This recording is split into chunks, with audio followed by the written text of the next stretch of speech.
Yeah, I mean, obviously we know we have a lot to work on to clean up at least with the turnovers and the penalties.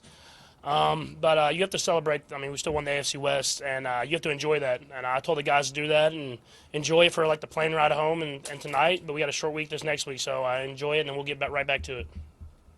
Patrick, it was a weird flow to the game. Did you feel that? Yeah, I mean, early it was for sure. I thought after the first few drives, we kind of got it going offensively a little bit, but when you turn the ball over, I mean, it keeps teams in games, and that team played hard. I mean, they have some playmakers and they play hard. They're well coached, and if you give teams life like that, they're gonna make it a battle, and that's why I mean, you see in the NFL, man, no matter what your record is, the margin of winning and losing is so small, and Coach Reed preaches that, and I'm just glad that we found a way to win it in the end. What was your sense, your emotion, your feeling when Frank knocks the ball out and Willie recovers it for you guys? Yeah, it's just a big play. I mean, that's why we have guys like Frank on the team, man. He's a guy that makes big plays in big moments. That's what he's done his entire career, especially when he's here with the Chiefs. And we punted and gave them a chance, and they make that big play, and then Jet kind of iced the game. So you get those playmakers on your team, those leaders, to make plays in big moments, and he did. Patrick, can you take us through that touchdown in overtime from your perspective? Yeah, I mean, obviously, you always want to end the game with a touchdown. I mean, obviously, we're in field goal range, so we were going to protect it and play it a little bit safer. They brought everybody up in the line of scrimmage to stop the run.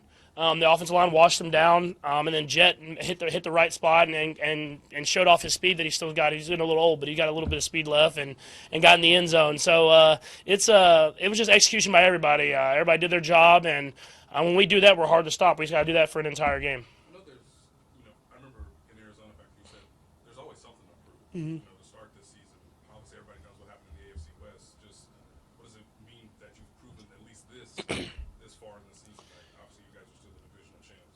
Yeah, I mean, when you start, I say it all the time, when we start every single season, the first thing we get told when we first walk in is let's win the AFC West. That's our first goal, to come in and win the AFC West. We believe it's always a tough division, and obviously with the players they got in the offseason, it was even tougher, and that we accomplished our first goal.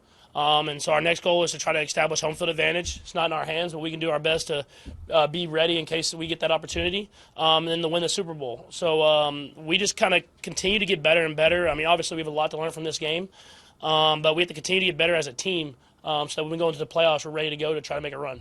Patrick, you mentioned the turnovers. Isaiah had one fumble earlier in the game. What was your message to him? Yeah, I don't even have to say anything. I think guys know, especially with how Coach Reed calls the game, is when something like that happens, we're going right back to you.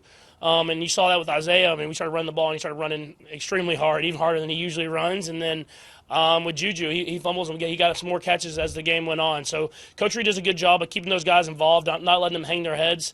And they know that we all believe in them on this team, and that's what it takes if you want to be a great team. Couple more. Texans defense show you guys early on in the game. Did they show you guys anything different from what you saw on film? What was your general impression of the Texans? Yeah, I mean their front seven is good, really good. I mean they got guys that can play, and we knew that coming in, and you could see it on the tape, especially when you watched the Cowboys the week before. But they did some blitzes that they blitzed everybody a little bit more than I was expecting. But we finally got a handle on it a little bit in that second half, and were able to move the ball. But they got through in a few blitzes that we weren't really we had scouted, but we didn't expect early in the game. And so they did a good job. Like I said, they're well coached, and their record hasn't been great, but they had a lot of good players on that team. Last three. Right here, bud. Can you talk about some of the hits that you took that one, especially where you kind of the ball dropped and you got kind of slung down to the ground? Was that one of the harder hits of the game that you took? And what are your thoughts on that hit? Yeah, I haven't seen it on like tape or anything like that, so I don't really know what it looked like. But what surprised me the most was like I feel like I'm a pretty heavy dude, and I feel like he threw me pretty easily there. So that's a strong guy. I think it was 96. He's a strong guy, so I'll try to stay away from him next time we play him. Rob. Patrick, you talked about your excitement about coming here and making your first start in your home state of Texas. Can you assess your play, and what was it like to make that first start here? Yeah, I'm glad we won. Last time I played here, we lost, so I was glad we won that game, and we battled. Obviously, it wasn't we felt like we didn't play our best, but we found a way to win in the end of the day, and so now we just need Texas Tech to win here in a couple weeks. Last one, Sam. Patrick, I guess I know the answer, but did anything change this week after kind of a rare off week or rare off quarter, I guess, last week? Yeah, I think I just went back to the fundamentals. When I watched the tape from the week before, I felt like I left easy throws out there. And so today I try to take those when they were there and keep third downs manageable. Take those easy completions. And when the shots present themselves, try to take the shots. And there wasn't a lot of opportunities with the coverages that they were playing. And so we did a good job of just kind of moving it down the field little by little until we could get in the end zone. All right, thank you.